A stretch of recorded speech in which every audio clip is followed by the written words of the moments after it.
In some of my videos, I have briefly touched on the fact I don't like Roger Penske. And I'm calling this video Penske-gate. And I'm going to tell you why I don't like Roger Penske.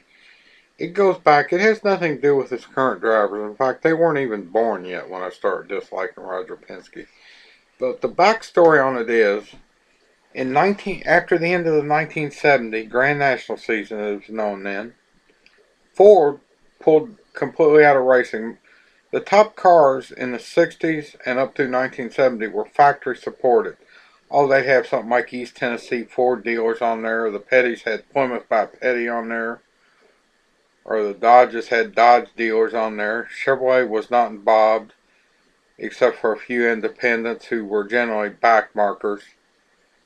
But, of course, they came back in 71. Junior Johnson brought them back with the help of Richard Howard, who belongs in the Hall of Fame. There's a whole blog up about that. And then at the end of 71, the Chrysler Corporation pulled out.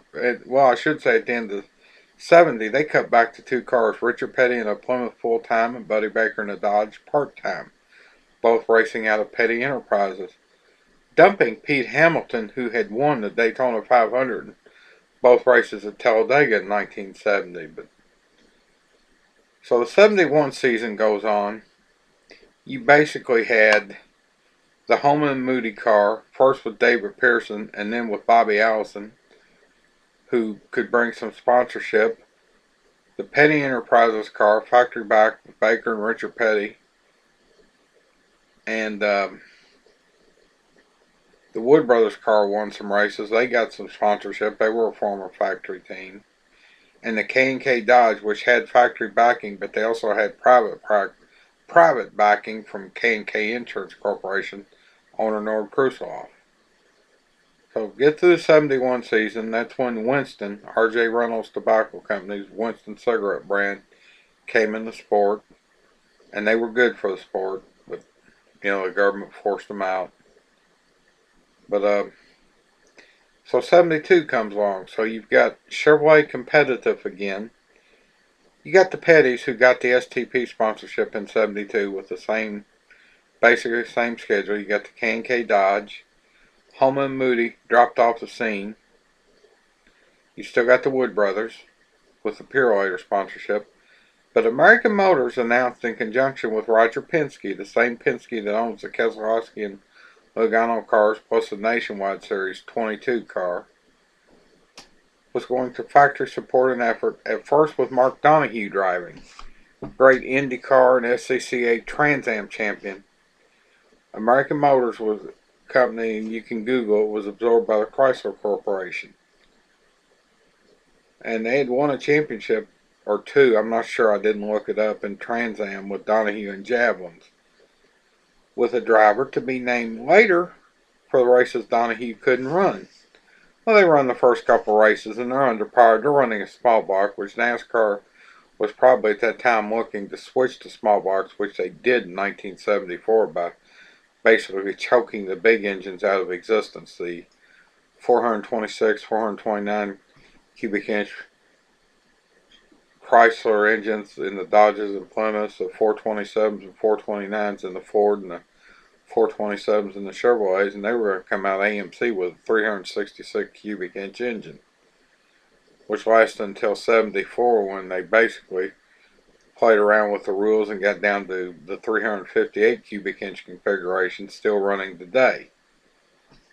But Penske picked Dave Marcis, independent driver. And when I say independent, I mean a driver. It used to refer to a driver without factory sponsorship, but of course the factories were gone except for AMC at the end of 71. But drivers who did not have the resources to run with the leaders. Dave Marcis had some good runs. He had relieved Bobby Allison in a win at Bristol in 1970. In 1971, Bobby Isaac, the late Bobby Isaac, then driver of the K&K Dodge, was stricken with kidney stones before the first race at Talladega. They asked Dave Marcis to fill in. He was leading late when the engine blew. Impressed some people that day, so Roger Penske picks Dave Marcis, saying, okay, it's a big break for Marcis. He runs some races. The Matador has growing pains. It falls out of races right and left, but Okay, it's a start. 1973 comes along, they run the same schedule. Mark Donahue did win the first race of the season at the Riverside, California road course. By the way, last time a road course ringer has won the NASCAR Premier Series road race. So they announced in 1974 the Matador was a boxy car. It was ugly. The 72 73 Matador. They were going to come out with a more aerodynamic car for 74. Well, you think right's right, and Donahue wasn't going to race it. Donahue had actually, I believe, retired. He come back and then was tragically killed during a Formula One deal in '75. But you would think they'd give Dave Marcis the full-time ride. No, they put Gary Bettenhausen in at the start of the season, and I was not happy with Roger Penske. In '73, Dave Marcis had actually, as I understand it, run the Matador on a Lend-Lease program. He run it under his number, took it to the track on his truck, and so forth. They didn't have the big rigs back in the day. If you had a what they call half semi with an open trailer and a cover, you were doing good. A lot of them had ramp trucks, pickup trucks with trailers. You know, the Petties probably had the best, but they were far and away the best. But that's neither here nor there. So he did get one race in it at Darlington. I think he had about a sixth place finish in the spring race at Darlington. But then later in the year, Bobby Allison had been trying to run his own team for the last year and a half after leaving Junior Johnson, gets a ride.